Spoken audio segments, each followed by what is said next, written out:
ખબર આવી આ ઉદયના દર કહીએ ને આપણે, હે આ જો ઉદય જોઈ, ઉદય ને કીડી કહીએ ને, જો આ રીતે માટીનું આપણે જેમ ઘર બનાવીએ એમ એ લોકો જો પોતાનું ઘર બનાવે જોયું છે ને. હા, આ ચોમાસામાં પાણી પડે ને તો બી આ નહીં તૂટે, એટલે એટલું એ લોકો આવડતથી બનાવે જો હીરું છે ને. હા,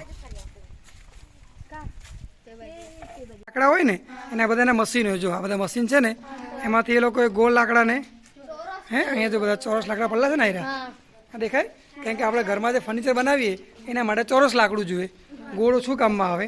તો આ બધી એનું આ કારખાનું જો અહીંયા મશીન છે ને બધા આયરા, આ શું કરે લાકડાને અલગ અલગ શેપમાં શું કરે એને કાપે, બરાબર.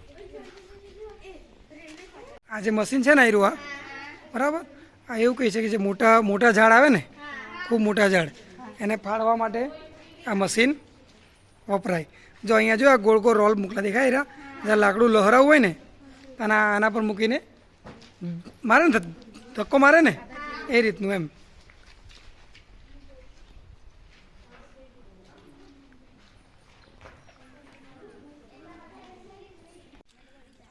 વઘઈના કિલ્લા કેમ્પમાં બાળકોની પિકનિક પાર્ટી. હે